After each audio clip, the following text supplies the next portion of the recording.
Hello dear students, welcome back to my channel physics SPC. Gravitation का एक question.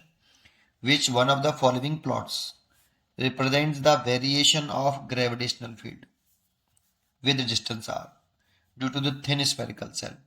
इस पे ध्यान दो। और radius capital R is the measured from the centre of the spherical cell.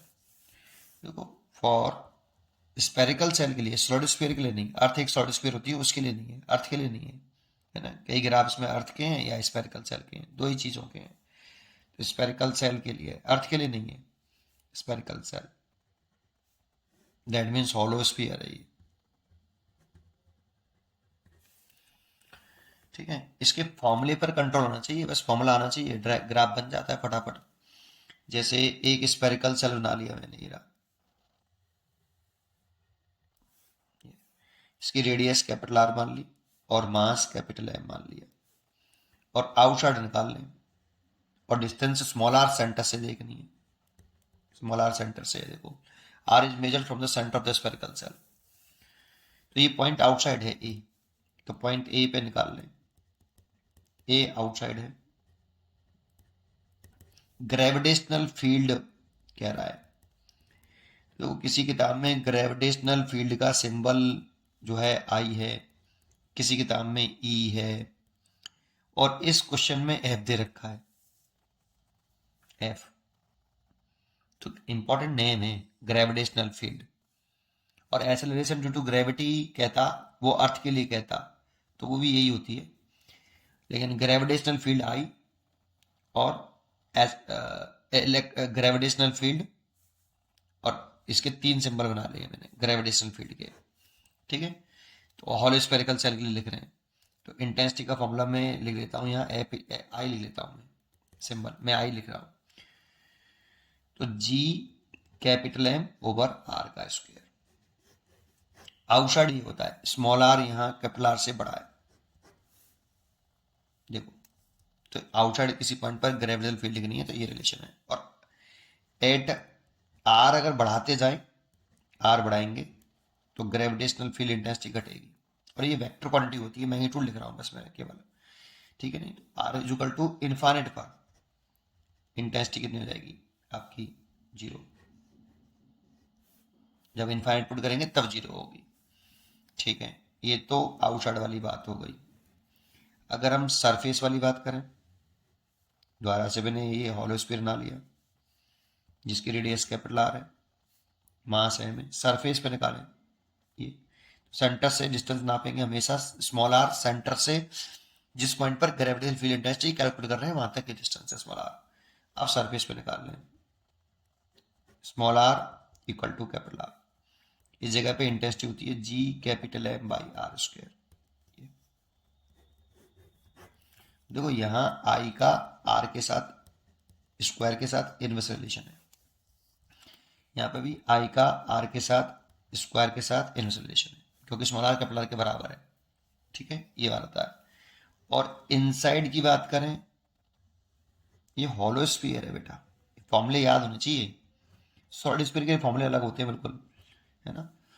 Inside अलग होता है, सरफेस और आउटसाइड बराबर ही होता है सॉलिड स्फीयर का, लेकिन इनसाइड अलग होता है।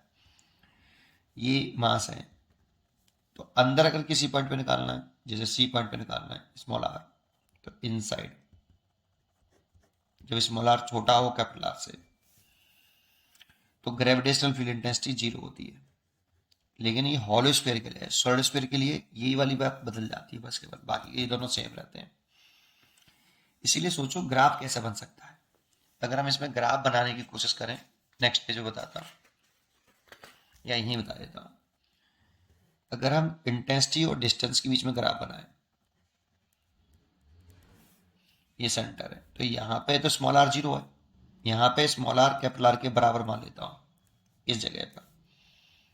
और इस साइड, इस वाले पॉइंट से इधर की तरफ चलेंगे तो स्मॉल आर कैपिटल आर से बड़ा हो जाएगा, और इस वाले पॉइंट से इधर चलेंगे तो capital R, small are capital R से छोटा हो जाएगा। और यहाँ पे सेंटर में पहुंच गए, तो वो इनसाइड तो जीरो है, ग्रेविटेशनल फील्ड तो यहाँ से यहाँ तक तो ग्रेविटेशनल फील्ड जीरो रहेगी, ये ऐसे डार्क लाइन आएगी। सरफेस पर एकदम मैक्सिमम हो जाएगा। देखो, इन दोनों में से बड़ा कौन, सरफेस पर, क्योंकि ये वाली वैल्यू जो है स्मॉल आर, वो कैपिटल आर से बड़ी है। जब स्मॉल आर कैपिटल आर से बड़ी होगी तो आई ये वाला बाहर कम होगा, सरफेस पे मैक्सिमम होगा। तो ये सरफेस पर पहुंच गए हम, यहाँ पे आई की वैल्यू सबसे ज्यादा है, आई बराबर जी एम, ए की वैल्यू है ओनली। लेकिन बाहर बहुत सारी वैल्यू सकती हैं, क्योंकि बाहर जाएंगे दूर जाते जाएंगे सरफेस से, तो स्मॉल आर बढ़ता जाएगा, इंटेंसिटी घटती जाएगी। और इनवर्स रिलेशन है, और जब इनवर्स रिलेशन होता है तो रेक्टेंगुलर हाइपरबोला ग्राफ आता है, और इनफाइनाइट पर जाके जीरो होगी, इसीलिए इसका रेक्टेंगुलर हाइपरबोला बनाएंगे। लेकिन इसको इससे मिलाएंगे नहीं, क्योंकि इनफाइनाइट पे जाके जीरो होगा, इसीलिए इनफाइनाइट पे जाके मिलेगा, इसलिए इसे पैरेलल कर देंगे, इसीलिए इसके पैरेलल कर देंगे। रेक्टेंगुलर हाइपरबोला ये बाहर वाला रिलेशन हो गया, ई प्रोपोर्शनल टू 1/r²। इन्फिनिटी पे जाके मीट करेगा ये, इसलिए इसका ग्राफ ये होगा। इसलिए इसका आंसर देखें तो ये तो है नहीं है, ये वाला है। लेकिन एक छोटी सी बात और बता दूं, आई ये मैंने मैग्नीट्यूड में लिखा है, एक्चुअल में ये नेगेटिव में होता है, क्योंकि ग्रेविटेशनल फोर्स जो होता है वो अट्रैक्टिव नेचर का होता है, तो ये ग्रेविटेशनल फील्ड नेगेटिव में आता है, वेक्टर फॉर्म में लिखें।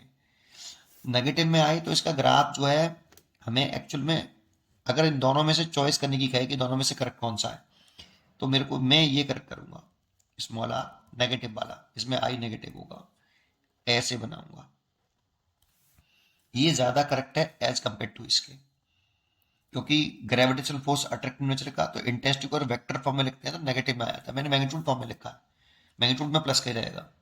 तो मोस्टली किताबों में कभी ये नेगेटिव में दे रखा है, कभी पॉजिटिव में दे रखा है, और दोनों अगर आ जाएं और एक जैसे दिखाई दें तो हमेशा आप नेगेटिव वाले को प्रायोरिटी देना, क्योंकि ये magnitude as well as direction both में ग्राफ है, जबकि ये केवल मैग्नीट्यूड में है, क्योंकि यहाँ पे नेगेटिव वाला कोई है ही नहीं, इसलिए B choice is best choice as इस क्वेश्चन की बेस्ट चॉइस यही है। पढ़ते रहिए और खुश रहिए। Thank you.